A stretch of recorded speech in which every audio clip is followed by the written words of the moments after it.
दोनों डिजीज़ेज़ की comparative study करेंगे क्योंकि इनका कॉज़ेटिव एजेंट, इनका ट्रीटमेंट, डायग्नोसिस ऑलमोस्ट सेम है, सिम्पटम्स वगैरह सब।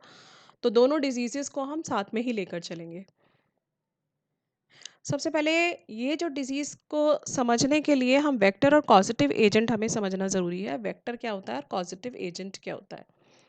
लेट्स से ये एक मस्कीटो है, इस मस्कीटो ने एक इंडिविजुअल को बाइट किया और उस इंडिविजुअल की बॉडी के अंदर ये वायरस प्रेज़ेंट था। ये वायरस इसकी बॉडी में प्रेज़ेंट था जिसकी वजह से ये बीमार है और ये डेंगू का वायरस है फॉर एग्ज़ाम्पल, या चिकनगुनिया का वायरस है। तो जब ये मस्कीटो इसे बाइट करेगा तो मस्कीटो की बॉडी के अंदर एंटर कर जाएगा ये वाला वायरस, और वहाँ से इसकी बॉडी के अंदर ये जो वायरस है ये मल्टीप्लाई करेगा। वायरस जब मल्टीप्लाई करेगा तो ये फिर सलाइवरी ग्लैंड्स के अंदर एंटर कर जाएगा मॉस्किटो के। अब ये मस्कीटो अगर किसी हेल्दी इंडिविजुअल को बाइट करेगा तो उसकी बॉडी के अंदर ये वायरस एंटर कर जाएगा और हेल्दी इंडिविजुअल को भी डिजीज़ हो जाएगी। कौन सी? डेंगू या चिकनगुनिया डिजीज़। तो इस पर्टिकुलर केस में जो डिजीज़ को कॉज़ कर रहा है वायरस, उसको तो हम कहते हैं कॉज़ेटिव एजेंट। लेकिन डिजीज़ को फैला कौन रहा है, स्प्रेड कौन कर रहा है, या डिजीज़ को कैरी कौन कर रहा है एक जगह से दूसरी जगह पे, उसको वो है यहाँ पे हमारा मस्कीटो, तो उसको हम बोलेंगे वेक्टर। तो ये दोनों टर्म्स बिल्कुल क्लियर होने चाहिए कि वेक्टर क्या होता है और कॉज़ेटिव एजेंट क्या होता है। वायरस जो है वो वायरस कॉज़ेटिव एजेंट है, लेकिन जो मस्कीटो है, मस्कीटो इज़ द वेक्टर। अब एक सब चीज़ों को डिटेल में देखते हैं। वेक्टर, जैसे कि आप ये डायग्राम में देख पा रहे हैं, this is the diagram of Aedes aegypti mosquito. Dengue fever होता है एडीज एजिप्टाई मॉस्किटो से, और चिकनगुनिया जो होता है वो होता है इन दोनों से, एडीज एजिप्टाई और Aedes albopictus. Very very important, दोनों ही इसकी जो स्पीशीज़ हैं दोनों बहुत इंपॉर्टेंट हैं। ये सीबीएसई का जो सप्लीमेंट्री मटेरियल है वहीं से मैंने सारा कंटेंट लिया है, कुछ अपने पास से भी ऐड किया है, तो ये सारा कंटेंट्स आपको पता होना चाहिए। एडीज एल्बोपिक्टस, इसको हम टाइगर मस्कीटो भी कहते हैं बिकॉज ऑफ इट्स अपियरेंस। इसका सिर्फ जो फीमेल मस्कीटो है वही ह्यूमन बींग्स को बाइट करता है। क्यों? क्योंकि जो फीमेल मस्कीटो होता है उसको ब्लड प्रोटीन चाहिए होता है to develop its eggs. So only female mosquitoes bite humans as they need the protein in blood to develop their eggs. Aedes aegypti spreads dengue fever. अब ये वाला जो Aedes aegypti जो मस्कीटो होता है ये डेंगू फीवर भी cause करता है, चिकनगुनिया भी, जीका फीवर भी, मायरो भी, और येलो फीवर वायरस भी है ये। ये जो मॉस्किटो है इसकी बॉडी के ऊपर ब्लैक और वाइट कलर की मार्किंग्स होती हैं इसके लेग्स पे, और इस तरह से लायर की फॉर्म में, लायर एक तरह का म्यूजिकल इंस्ट्रूमेंट को बोलते हैं, लायर की फॉर्म में मार्किंग होती है थॉरेक्स रीजन पे, यहाँ थॉरेक्स रीजन पे लायर के जैसे मार्किंग होती हैं। तो इसीलिए इसके अपीयरेंस की वजह से ही इसको टाइगर मस्कीटो कहा जाता है। तो यहाँ आपको याद करने के लिए क्या इंपॉर्टेंट है, एक तो फीमेल मॉस्किटो ही कॉज करता है ये डिजीज, एडीज एजिप्टाई और एडीज एल्बोपिक्टस, ये पता होना चाहिए। एडीज एजिप्टाई डेंगू कॉज करता है और Aedes albopictus it causes chikungunya. Causative agent, अब वायरस की बात कर लेते हैं। वायरस जो है वो आर्बो वायरस फैमिली को बिलोंग करता है और ये एक आरएनए वायरस है। इसका मतलब है वायरस के अंदर जो जेनेटिक मटेरियल है वो आरएनए है। डेंगू कॉज होता है by flavivirus. Dengue virus, इसको हम DENV से भी रिप्रेजेंट करते हैं। It is one of the 5 serotypes, is the cause of dengue fever. इसके 5 टाइप्स होते हैं बेसिकली। सीरोटाइप का मतलब होता है grouping of viruses based on the presence of antigen on their surface. Antigen मतलब वायरसेस को अलग अलग ग्रुप्स में डिवाइड किया गया है on the basis of the antigen present on their surface, तो उसको हम वायरस की सीरोटाइप्स कहते हैं। तो इसकी 5 सीरोटाइप्स होती हैं। सो DNV ये एक पर्टिकुलर सीरोटाइप का नाम है, डेंगू वायरस DENV। तो ये is one of the 5 सीरोटाइप्स which is the cause of dengue fever. ये एक मस्कीटो बॉर्न डिजीज है, इसके अंदर सिंगल पॉजिटिव स्ट्रैंडेड आरएनए है। ये वाला जो है ये सिंगल स्ट्रैंडेड पॉजिटिव आरएनए है। कौन सी फैमिली को बिलोंग करता है? ये फ्लैवी विरिडी, और इसका जीनस है फ्लैवी वायरस या फिर फ्लैवी राइबो वायरस। बाकी जो इसके चारों सीरोटाइप्स हैं वो भी डिजीज कॉज करते हैं। अब चिकनगुनिया देखते हैं। चिकनगुनिया कॉज होता है बाय चिकनगुनिया वायरस। ये भी एक आरएनए वायरस है जो कि अल्फा वायरस कैटेगरी को बिलोंग करता है। It belongs to alpha virus. Here this is important, this name is important. Okay, next incubation period. Incubation period क्या होता है? जब बॉडी के अंदर वायरस एंटर किया, किसी हेल्दी इंडिविजुअल की बॉडी के अंदर जब वायरस ने इन्फेक्ट किया, तो इन्फेक्शन स्टेज से लेके जब उसकी बॉडी में फर्स्ट सिम्टम अपीयर होगा, उस ड्यूरेशन को हम कहते हैं इंक्यूबेशन पीरियड.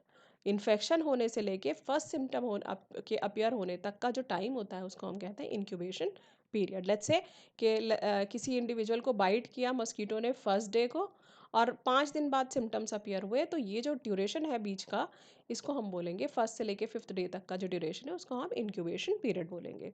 तो डेंगू का इंक्यूबेशन पीरियड होता है 4 to 10 days. कहीं कहीं आपको 3 to 8 days भी लिखा हुआ मिलेगा, लेकिन सप्लीमेंट्री मटेरियल में 4 to 10 days दिया हुआ है, तो you go with this. Chikungunya का इंक्यूबेशन पीरियड होता है 3 to 6 days. जो ये वायरस होता है डेंगू और चिकनगुनिया कॉज करने वाला जो वायरस होता है, ये मेगा कैरियोसाइट्स को अफेक्ट करता है.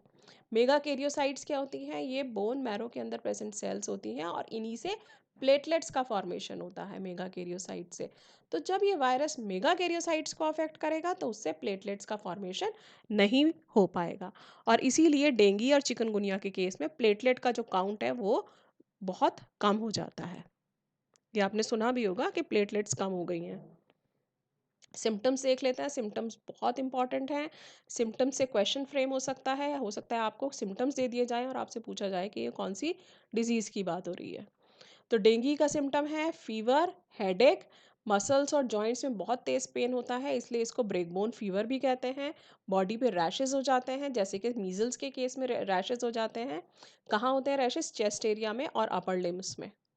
कुछ केसेस में अगर डेंगू सीरियस अगर हो जाता है, सीरियस बहुत ज़्यादा कंडीशन ख़राब हो जाती है डेंगू के केस में, तो हीमोरेजिक फ़ीवर होता है. हीमोरेजिक फ़ीवर में क्या होता है? इंटरनल ब्लीडिंग होती है, बॉडी के अंदर ब्लीडिंग होती है, क्योंकि जो प्लेटलेट काउंट कम हो गया. अब प्लेटलेट्स का फंक्शन क्या है? कि जहाँ भी ब्लड के अंदर क्लॉटिंग की ज़रूरत है, तो वो प्लेटलेट्स क्लॉटिंग में हेल्प करेंगी, और अगर प्लेटलेट ही कम हो गई तो क्लॉटिंग प्रोसेस नहीं हो पाएगा, तो इसीलिए बॉडी के अंदर ब्लीडिंग हो जाती है. Low levels of blood platelets and blood plasma जो है वो भी लीक करने लगता है, और इसको हम डेंगू शॉक सिंड्रोम भी कहते हैं. Where dangerously low blood pressure. अब ऑब्वियस सी बात है, बॉडी के अंदर बॉडी की जो ब्लड वेसल्स हैं उसमें से फ्लूइड कम हो रहा है, ब्लड कम हो रहा है, क्योंकि लीक हो रहा है ब्लड, तो ऑब्वियस सी बात है ब्लड का प्रेशर भी कम हो जाएगा. तो लो ब्लड प्रेशर हो जाता है. There is leakage of plasma from the blood vessels which typically last 1 to 2 days. So blood vessels से प्लाज्मा भी लीक होने लगता है, ब्लड भी लीक होने लगता है, और ये 1 to 2 days तक लीकेज होता है.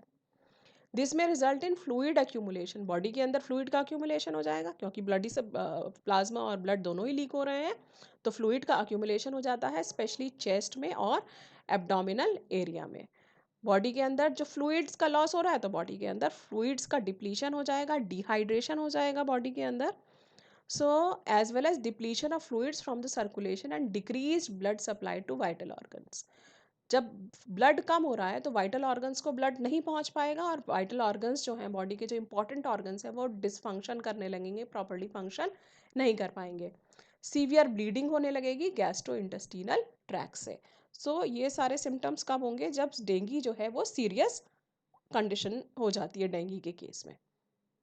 चिकनगुनिया के अब हम सिम्टम्स देखते हैं. पहला फीवर, दूसरा severe joint pain, muscle pain, headache, nausea, घबराहट या वॉमिटिंग वाली जो फीलिंग होती है वो, fatigue, rash, dehydration. It features sudden onset fever lasting 2 to 7 days. 2 से 7 दिन तक बहुत तेज़ फीवर रहता है. जॉइंट्स में पेन होता है और बहुत ज़्यादा पेन होता है. बॉडी ट्विस्टेड हो जाती है पेन की वजह से, और ये पेन कई बार वीक्स तक रहता है, कई बार महीनों तक रहता है, और कुछ कभी कभी कुछ कंडीशंस में तो ये ईयर्स तक भी रहता है, सालों तक रहता है बॉडी के अंदर पेन. अब फेजेस क्या हैं डेंगू के? डेंगू के 2 फेजेस हैं. पहला तो फेज है, उसको हम क्लासिकल फेज कहते हैं, फेब्राइल फेज, जिसमें क्लासिकल डेंगू होता है. दूसरा फेज होता है क्रिटिकल फेज, जिसमें कंडीशन बहुत ज़्यादा ख़राब हो जाती है डेंगू के केस में, और इसमें इस फेज को हम कहते हैं हेमोरेजिक डेंगू, जिसके अंदर बॉडी के अंदर ब्लीडिंग होने लगती है. और ये सारे सिम्टम्स जो हैं ये क्लासिकल डेंगू के सिम्टम्स हैं। इन सिम्टम्स के अलावा अगर ब्लीडिंग भी हो रही है, ब्लीडिंग किस वजह से हो रही है? ब्लीडिंग हो रही है due to bursting bursting of blood capillaries. Blood capillaries अगर बर्स्ट होने लगे तो इस इन दोनों कंडीशन, ये तो थी ही कंडीशन, प्लस ये भी होने लगे, तो इसको हम कहते हैं हेमोरेजिक डेंगू। Haemorrhagic dengue. तो सबसे पहले क्लासिकल डेंगू के एक बार सिम्टम्स जो है एक बार फिर से रिकॉल कर लेते हैं। Platelets low, high fever, headache, red face, nausea, dehydration, muscle pain, rashes on the body like measles, severe pain होता है आईज में और आईज के पीछे की साइड में, और एब्डोमिनल पेन होता है। प्लस अगर ब्लीडिंग भी होने लगे, इंटरनल ब्लीडिंग, और प्लेटलेट्स का लीकेज होने लगे, bleeding from mouth, nose, gums और स्किन और यूरिन में भी ब्लड आने लगे, तो उसको हम हेमोरेजिक डेंगू कहते हैं, जो कि क्रिटिकल फेस होता है। डायग्नोसिस कैसे होती है डेंगू की? सीबीसी कराते हैं। सीबीसी होता है कंप्लीट ब्लड काउंट, जिसमें प्लेटलेट का काउंट देखते हैं। टॉर्निक्वे टेस्ट होता है, आरटीपीसीआर होता है, पॉलीमरेज चेन रिएक्शन, ये आपने पढ़ा भी है। एलाइजा टेस्ट होता है, एंटीजन एंटीबॉडी इंटरेक्शन के बेसिस पे जो किया जाता है। बॉडी के अंदर अगर ये देखा जाता है कि बॉडी के अंदर एंटीजन है, कैसे देखा जाता है कि बॉडी के अंदर अगर एंटीबॉडी बनी है, इसका मतलब बॉडी के अंदर एंटीजन प्रेजेंट है, तो इस बेसिस पे एलाइजा टेस्ट किया जाता है। और चिकनगुनिया के केस में भी आरटीपीसीआर किया जाता है और एलाइजा टेस्ट किया जाता है। ट्रीटमेंट क्या होता है? ट्रीटमेंट दोनों डिजीज़ का ऑलमोस्ट सेम ही है। जो हमने इसमें दोनों डिजीज़ में जो सिम्टम्स देखे थे, उन सिम्टम्स में हमने देखा था फीवर था, पेन था और डिहाइड्रेशन। तो उन्हीं के लिए दवाई दी जाती है, एनाल्जेसिक, पेन किलर, एंटीपायरेटिक्स दी जाती हैं, जो कि पैरासिटामॉल फॉर एग्जांपल। फीवर को कम करने के लिए फ्लूइड्स दिए जाते हैं, डिहाइड्रेशन को कम करने के लिए ओआरएस, ओरल रिहाइड्रेशन सिरप या solution, coconut water, fruits, electrolytes और कोल्ड स्पॉन्जिंग, बॉडी के ऊपर ठंडी पट्टियाँ रखी जाती हैं। और सेम ही ट्रीटमेंट चिकनगुनिया का है। प्रिवेंशन प्रिवेंशन जो इसका कॉजेटिव एजेंट है, जो वेक्टर है मस्कीटो, अगर मॉस्किटो को हम ब्रीडिंग ना होने दें, मॉस्किटो को अगर हम किल कर दें, तो ऑब्वियस सी बात है कि ये डिजीज़ नहीं फैल पाएगी। तो डेंगू के क्या क्या प्रिकॉशंस हैं? Protection from the bites, mosquito bite से बचा जाए। ये क्लीन वाटर के अराउंड अगर रहता है, अगर क्लीन वाटर अगर कहीं पे ओपन में प्रेजेंट है, तो उसको कवर कर दिया जाए। ये मस्कीटो ज़्यादातर एक्टिव रहता है ड्यूरिंग द डे टाइम, तो ज़्यादा ध्यान रखा जाए कि जो मस्कीटो है उसके कांटेक्ट में ना आए। एलिमिनेटिंग इट्स हैबिटेट, जो भी उसके रहने की जगह है, हैबिटेट है, जैसे कि स्टैगनेंट वाटर है, तो उसको एलिमिनेट किया जाए, उसको ख़त्म किया जाए। Getting rid of open sources of water, जो ओपन में वाटर प्रेजेंट है उसको ख़त्म किया जाए। बाय एडिंग इंसेक्टिसाइड, इंसेक्टिसाइड छिड़के जाएँ। ठीक है, इस पॉइंट को बाद में देखते हैं। मस्कीटो रेपेलेंट्स यूज़ किए जाएँ। मैश डोर, जो जाली वाले दरवाजे खिड़कियाँ होती हैं, वो यूज़ किए जाएँ ताकि मस्कीटो एंटर ना कर पाएँ, और बॉडी को कवर रख करके रखा जाए। तो ये सारे प्रिवेंटिव मेजर्स हैं। एक बायो कंट्रोल एजेंट्स को अगर यूज़ किया जाए, बायो कंट्रोल एजेंट्स का मतलब होता है कि बिना किसी केमिकल को यूज़ किए, किसी बायोलॉजिकल तरीके से हम किसी चीज़ को जब कंट्रोल करें, तो उसको हम कहते हैं बायो कंट्रोल एजेंट्स। तो ये एक फ़िश है गम्बूजिया फ़िश, मैं आपको दिखाती हूँ। ये जो फ़िश है, this is the Gambusia fish. और ये गम्बूजिया फ़िश के बारे में आपने हेल्थ एंड डिजीज़ चैप्टर में पढ़ा भी है। गम्बूजिया फ़िश जो है ये एक लार्वीवोरस फ़िश होती है। ये लार्वा को खा जाती है। तो इस फ़िश को अगर हम यूज़ करें पानी के अंदर, तो मस्कीटो के जो लार्वा है ये उनको खा जाएगी ये फ़िश। तो मस्कीटो जो है गम्बूजिया लार्वीवोरस फ़िश को अगर यूज़ किया जाए।